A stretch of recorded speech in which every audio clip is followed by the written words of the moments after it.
우리가 살아가는 이 세상은 이제 시장주의 혹은 자본주의 세상이라고 말합니다. 이 시장에서는 제일 중요한 것 중에 하나가 무엇이냐면 가격이라는 것이죠. 이 가격은 그러면 어떻게 결정되는가? 이론적으로는, 원칙적으로는 수요와 공급이 만나는 지점에서 가격이 결정된다라고 합니다. 최근에 채소값이 천정부지 오르고 있죠. 그 이유는 여름에 비도 오고 또 일기가 고르지 못하다 보니까 생산량이 적어지다 보니까 여전히 채소를 섭취하려고 사려고 하는 구매자는 많은데 공급량이 적어진다 생각하면 가격이 오르는 것이죠. 물론 현실 세계에서는 그 가격에 영향을 주는 여러 변수가 있지만 어쨌든 수요와 공급에서 가격은 결정이 됩니다. 그 시스템이 원활하게 작동이 되면 그래도 살기 좋은 경제 환경이 되는 것이고 그것을 누군가 조작하거나 교란시키면 이제 정부에서 나서서 그것을 단속을 하지요. 왜 갑자기 새벽부터 가격, 수요, 공급 얘기를 하는가?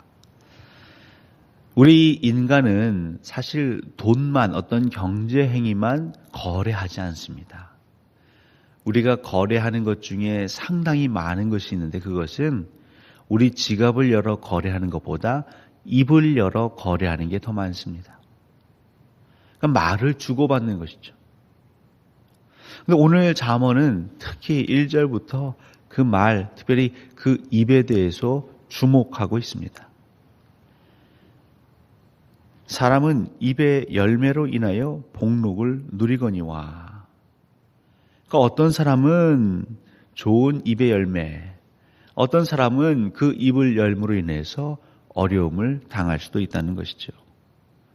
3절은 좀 더 구체적으로 얘기합니다. 그 입을 지키는 자는 자기의 생명을 보존하나. 그러니까 신중하게 그 입에 파수꾼을 세우는 것처럼 이 말을 해야 할 때인가 하지 말아야 할 때인가.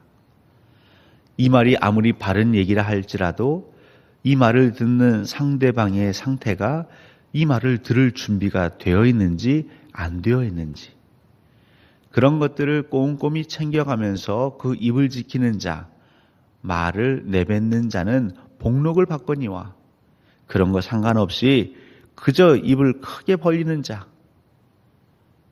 상대방이 준비가 됐든지 안 됐든지 내가 이것을 말해야 되는 것인지 안 해야 되는 것인지 따져보지도 아니하고 그냥 거의 무비판적으로 반사적으로 기계적으로 입을 벌리는 자, 말하는 자는 멸망이 오느니라. 우리가 말을 하고 후회할 때가 굉장히 많이 있습니다. 마침 말은, 내뱉은 말은 쏘아놓은 화살 같기도 하고요. 엎드려진 물 같기도 합니다. 말하기 전에는 모든 것이 가능하지만 말을 내뱉은 이후에는 우리의 행동이 무척 제한적으로 바뀌게 되는 것이죠. 10절에 가보시면 교만에서는 다툼이 일어날 뿐이라 권면을 듣는 자는 지혜가 있느니라. 교만한 사람, 1절에 의하면 아비의 훈계를 듣지 않는 사람, 나는 더 이상 들을 얘기가 없다. 내가 알고 있는 지식으로도 충분하다 생각하는 사람. 이런 사람의 특징은 듣기보다는 말하기를 더 많이 하는 사람입니다. 근데 그러한 삶의 태도는 무엇을 양산하느냐? 다툼을 양산한다. 관계의 충돌을 또 감정의 낭비를 가져온다는 것이죠. 자, 그러다 보니까 우리 안에 어떠한 현상이 벌어지냐면 이제 내적 갈등이 생깁니다. 내 욕구는 말하고 싶은데 나의 지난 날의 습관처럼 뭔가 말해야 속이 시원한데 내가 하나님을 알지 못하고 성경을 알지 못하고 잠언의 말씀을 알지 못할 때는 그냥 얘기를 내던졌는데 이제 말씀을 듣고 나니 이것은 지혜롭지 못하다 하고 신중하지 못하다고 하고 오히려 그런 삶이 나를 더 궁핍하게 할 거라 하니 내 머리에서는 말을 신중하게 해야 한다. 입에 파수꾼을 세워야 한다. 갈등이 생기는 거죠. 머리에서는 아니야, 지금은 때가 아니야 라고 하는데 내 감정이나 내 속마음에서는 이걸 말해야 직성이 풀리는 것이죠. 그런데 이것이 한 번, 두 번은 참아지는데요. 세 번, 네 번 반복되다 보면 나도 모르게 또 옛 습관처럼 말을 해버리게 됩니다. 그런데 이것이 참다가 참지 못하고 말하고 참다가 참지 못하고 그냥 저질러 버리고 이것이 반복되다 보면 나중에는 무감각해져 버립니다. 그럴 수밖에 없는 게 여기에 대해 무뎌지지 않으면 항상 죄책감에 견딜 수가 없는 것이죠. 어떤 죄책감일까요? 말씀대로 살지 못하는 사람, 말씀을 범하는 사람, 나는 의지가 약한 사람, 하나님의 말씀, 그 말씀에 순종하지 못한 사람이라는 죄책감이 나를 억누르게 되는 것이죠. 그럼 우리가 어떻게 이 잠언의 말씀처럼 우리 입의 말을 정말 신중하게 그것이 필요로 할 때에 저 사람도 그 내 말을 받아줄 수 있는 그때에 나는 행할 수 있을까요? 다 아시지만 자녀들이 부모님께 용돈을 달라고 할 때는 눈치를 살핍니다. 그래서 아버지가 기분 좋을 때 얘기를 하죠. 기분 나쁠 때는요, 어떤 얘기를 해도 그게 받아들여지지 않을 가능성이 매우 높습니다. 상대방이 마음이 평안할 때는요, 내가 큰 실수를 해서 그것을 고백해도 혹은 내가 그 앞에서 무례하게 행해도 너그럽게 용서될 수 있습니다. 근데 상대방이 지금 초조해하고 긴장되어 있고 또 격앙되어 있을 때는 내가 10번을 잘해도 한 번 그 사소한 실수로 인하여서 그 감정이 충돌이 올 수 있죠. 우리는 어떻게 해야 할까요? 이 근질근질한데 무조건 하지 말아라, 무조건 말수를 줄여라, 무조건 신중해야 한다. 이게 쉽지 않습니다. 여러분, 그렇다면 우리의 모든 말을, 모든 감정을 다 받아주실 수 있는 대상이 누군지를 살펴보십시오. 우리는 가끔 착각합니다. 나하고 오래 지냈던 사람, 나를 잘 아는 사람, 편안한 사람, 그런 편안한 관계에 있는 사람에게는 내가 스스럼 없이 얘기해도 된다라고 착각합니다. 근데 그건 큰 착각이죠. 때로는요, 그냥 오랜 세월의 경험 동안 우리가 알고 있는 것이지 그는 매번 더 큰 스트레스를 받고 있을지 모릅니다. 절친한 친구가 있으십니까? 오히려 그럴수록 말을 아끼고 신중하게 해야 합니다. 상대방의 감정에 더 민감해야 합니다. 그래서 부부가 사소한 거에서 마음 상하는 것이죠. 가까운 관계일수록 상대방을 더 배려하고 의식하고 말을 건네야 하는 것이죠. 그러지 못하기 때문에 나하고 평생을 같이 사는데도 우리는 배우자에게 가장 함부로 말할 때가 있습니다. 부모 자식 간에도 정말 끈끈한 관계임에도 불구하고 그 자식이 부모에게 혹은 부모가 자식에게 너무나 함부로 말을 할 때가 있습니다.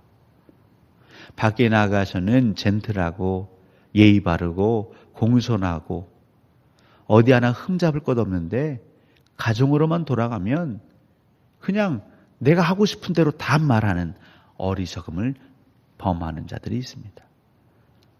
상대를 잘못 고른 것이죠. 대상을 잘못 선택한 것입니다. 여러분, 우리는 연약해서 내 안에서 벌어지는 감정들을 억누른다고 해소되지 않습니다. 이것을 잘 풀어내야 하죠. 하나님께서는 우리에게 말씀하십니다. 내게로 오라. 내게 다 풀어놓으라 말씀하십니다. 물론 하나님께 얘기하는 것, 그 하나님께 얘기하는 것이 때로는 부족해 보일 때도 있습니다. 근데 왜 부족해 보이는지는 바로 우리의 말하는 태도에 달려 있죠. 알게 모르게 저희들이 이제 교육된 것이 있습니다. 그것은 하나님께 기도할 때는 순전함으로 나아가야 한다. 하나님께 나아갈 때는 거룩하게 성별되어서 나가야 한다. 저희가 어제까지 이제 레위기를 했지만 우리가 죄된 모습으로 하나님 앞에 나아갈 수는 없다. 이런 구약적인 모습이, 그런 생각이, 사고가 우리를 붙잡고 있습니다. 그러니까 왠지 모르게 말도 조심해야 할 것 같고, 내 안에서 일어나는 감정들 중에서도 선한 감정들, 칭찬받을 만한 감정들만 가지고 하나님께 나아갈 때가 있습니다. 내가 주변의 사람들에게는 내 있는 감정 그대로, 그것이 추하고 악한 감정일지라도 때로는 그대로 드러내면서 하나님 앞에 갈 때는 그 모든 것들은 감추고 혹은 제하려고 하고, 칭찬받고 선하고 의로운 감정으로만, 표현도 경어를 쓰고 극존칭을 사용하고, 그러면서 보기 좋은 모습으로만 하나님께 나아가는 우를 범하는 이들이 너무도 많습니다. 그러다 보니까 하나님께 얘기했다라고 하지만 내 마음은, 내 속은 편안하지가 않은 것이죠. 왜냐하면 진짜로 비워내야 할 그 쓰디쓴 우리의 나쁜 감정은 고스란히 남겨져 있기 때문입니다. 그렇게 쌓아 더 이상 저장할 수가 없으면 그냥 잘못 걸리는 사람한테 다 쏟아내버리는 것이죠. 지혜로운 사람은 그 얼굴빛이 어두워지는 사람, 혹은 이 미간에 주름이 있는 사람 당분간은 건들지 않습니다. 잘못 걸리면 그냥 그동안 쌓아왔던 감정의 그 모든 것들을 한 번에 자기가 당해야 되거든요. 오늘 이 새벽에 저와 여러분에게 도전하신 하나님은 무슨 하나님이냐면, 있는 그대로 와서 내게 말하라 말씀하십니다. 우리가 거룩한 척 할 필요 없습니다. 의로운 척 할 필요 없습니다. 물론 우리 인간관계, 대인관계에서는 어쩔 수 없이 그렇게 흉내낼 필요가 있을지 모르겠지만, 여러분, 하나님 앞에서는 그냥 솔직하게 우리의 추함을 그냥 드러내시는 겁니다. 여러분 안에 있는 답답함을 쏟아내지 않으면 누군가에게는 그것을 쏟아놓게 되어 있습니다. 문제는 상대방이 그걸 받아주느냐 안 받아주느냐인데요. 우리 하나님은 다 받아주십니다. 그러니까 이것이 신앙입니다. 하나님은요, 정말 추하고 악하고 포악하고 강포한 생각까지도 우리가 쏟아내면 그것을 소화하십니다. 하지만 우리 대인관계에 있어서는요, 한 번, 두 번은 참아도요, 세 번은 잘 못 참습니다. 그래놓고 우린 또 스스로 상처받습니다. 아니, 그것도 못 받아주나? 내 이런 쓰디쓴 마음도 못 헤아려주나? 아무리 배우자가 아니어도요, 사람인지라 내 감정 추스르기도 힘든데 다른 사람의 감정을 어떻게 짊어질 수 있겠습니까? 서운해하지 마십시오. 어찌 보면 당연한 것입니다. 그러니까 지혜로운 사람은 말할 상대를 잘 골라야죠.